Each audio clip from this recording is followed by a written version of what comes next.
Welcome to By the Numbers, where with the help of my AI Assistant Fanda, we'll analyze so much data that we completely lose touch with reality. I've become too powerful.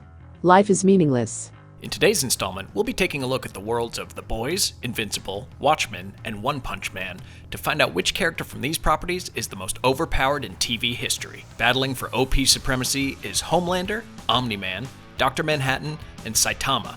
4 characters who can destroy worlds in seconds, but don't because they're busy playing video games or threatening their coworkers. It's important to note that we're not looking for the most powerful character in an absolute sense, it's Dr. Manhattan.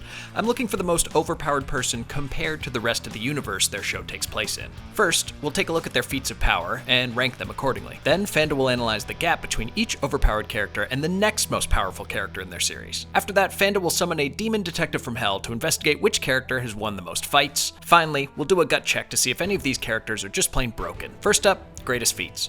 Fanda, please pull all the most impressive moments of these 4 characters. Punching meteors, diverting asteroids, defeating dragon-level threats with ease, that sort of thing. I already knew you would ask that.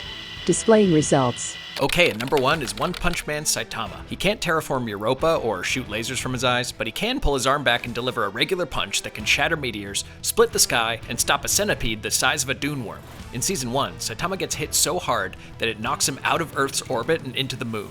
Surviving the strike is impressive, but what's more impressive is that he jumps off the moon's surface and makes the 230,000-mile journey back to Earth in 25 seconds. He's fast. And that makes Omni-Man, who needed 17 seconds to fly to a near-Earth satellite, seem slow. Mustache must create drag. Another thing that helps Saitama's case is that formidable characters such as Boros say things like, "He's much stronger than me," "He's too strong," or "There's no limit to his power." When the bad guys keep praising a hero out loud, he's probably too strong for your show. John Osterman, aka Dr. Manhattan, wins some points because he teleports gigantic objects all over the galaxy. His brain power makes things happen, and it's almost unfair when he uses that ability to blow people up. Get in there, Dr. Manhattan. Throw a few punches. Omni-Man gets a shout for destroying a flaxen planet in seconds, and for being able to prevent an asteroid the size of Texas from hitting Earth. He can also throw a baseball around the planet, whereas Homelander can only throw a ball from a New York farmhouse to somewhere near Boston. Next up, Fanda, can you analyze the gap between each overpowered character and the next most powerful in their series? I want to know which character has the largest power gap in their universe. For instance, we know that Homelander is an upgrade of Soldier Boy. Is their power gap larger than the one between Omni-Man and the Immortal? Scanning. Displaying results. This category's winner was easy to decide because Dr. Manhattan is the only person in the Watchmen universe to have genuine powers beyond catching a bullet or being stronger than your average goon. The HBO show complicates things a bit because, well, Dr. Manhattan dies. However, Dr. Manhattan can still create lush worlds on a moon that orbits Jupiter. He can also transport a gigantic manor house 390 million miles to the moon so it can rest inside a pocket of atmosphere that he synthesized to make it inhabitable for the clones he created. He can also walk through steel doors, and he has the balls to show up to Ozymandias' Arctic base with his balls out. The power gap between him and the rest of the Watchmen population is about the same as the distance from Earth to Europa. Saitama is close behind because he can obliterate anyone who gets in the path of his punch, or his infamous hip check. He belongs in second place because it took several consecutive normal punches, and the shockwave from a serious punch to defeat Boros. Dr. Manhattan wouldn't have to work that hard to blow up Night Owl. I know that Omni-Man destroyed the Guardians of the Globe, but there are other Viltrumites and possibly Adam Eve who could give him a good fight. Likewise, Homelander can defeat any superhero, but he still has his hands full with Queen Maeve and Soldier Boy. Omni-Man and Homelander would win the fights, but they wouldn't be easy dubs. Next up, Fanda, can you analyze who's won the most fights and how? Only count the fights against proper combatants, and not the times when Omni-Man destroys an entire planet or Homelander cheap shots a fellow superhero. Scanning.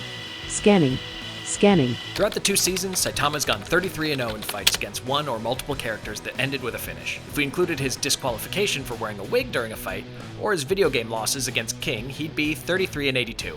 But I want to stick with physical battles. The guy doesn't lose unless he wears a wig or challenges someone to a noodle eating contest. Dr. Manhattan won the Vietnam War damn near single-handedly, and Omni-Man defeated the Guardians of the Globe and took out 2 Viltrumites in Season 2. However, his spine was shattered by a fellow Viltrumite during the fight, which counts as a loss. Homelander doesn't have too many one-on-one or to-the-death battles. He mostly wages mental warfare on everyone, and the only time we see him momentarily subdued is in the Herogasm episode, when Butcher, Soldier Boy, and Huey hold him down for a few seconds. Also, according to Robert Kirkman, the creator of Invincible, he thinks that Omni-Man would destroy Homelander. That's why I have him in last place. Finally, we'll figure out which character's just plain broken.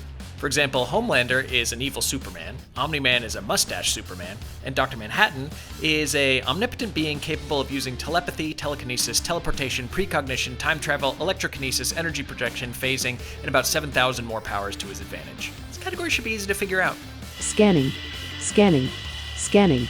Yep, it's Dr. Manhattan. I know that Saitama has limitless power, Homelander's unkillable, and Omni-Man can destroy planets in seconds, but Dr. Manhattan can destroy planets and create planets. If you kill him, he'll reassemble, most of the time. The guy perceives time in a non-linear fashion and has nigh omnipotence. His powers are limitless. He can reconstruct molecules and blow up heads just by pointing at them.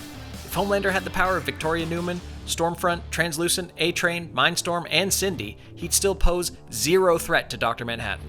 Alan Moore calls him a supreme superhero, which sounds correct. His character is also very contradictory, which adds to the brokenness. He can see the future, but sometimes he can't.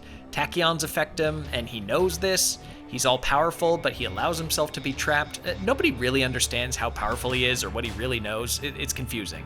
If he sees the future, it's already happening. He won't change it. Dr. Manhattan's just hard to pin down. And that's why he's so broken. Well, it's tied after all 4 categories. Fanda, can you explore their origins to see which character has the most, unexplained powers? I knew this would happen. Scanning. Scanning. Dr. Manhattan became a godlike being after being locked inside an intrinsic field test chamber that vaporized him and removed his intrinsic field. He has a comic booky origin story. In One Punch Man, to become a hero, Saitama commits to a daily routine of 100 push-ups, 100 sit-ups, 100 squats, and a 10-kilometer run. After 3 years of standard strength training, he becomes the most powerful being in the universe. It's silly, and I love it. I'm going to give that round and the overall victory to Saitama. I'm 100% certain that Dr. Manhattan would defeat him in a fight, but the fact that Saitama doesn't have any serum, alien blood, or lab accidents to aid him makes him the most overpowered. Toss in the time travel capabilities that happen in Chapter 168 of the manga, and we got a winner. He's not the most powerful, but he is the most overpowered. Hey Fanda, you have any other fun thoughts or data for us? In the Watchmen movie, Dr. Manhattan is tricked by Ozymandias' $2 billion plan. Homelander's face is bruised during his Harrigasm fight against foes he injected themselves with $2 million bottles of Temp-V, and Omni-Man is given a bloody nose via $400 billion laser satellite. You gotta spend money to hurt these fellas. Homelander and Omni-Man have great hair, which means they don't have unlimited power because they still have great hair.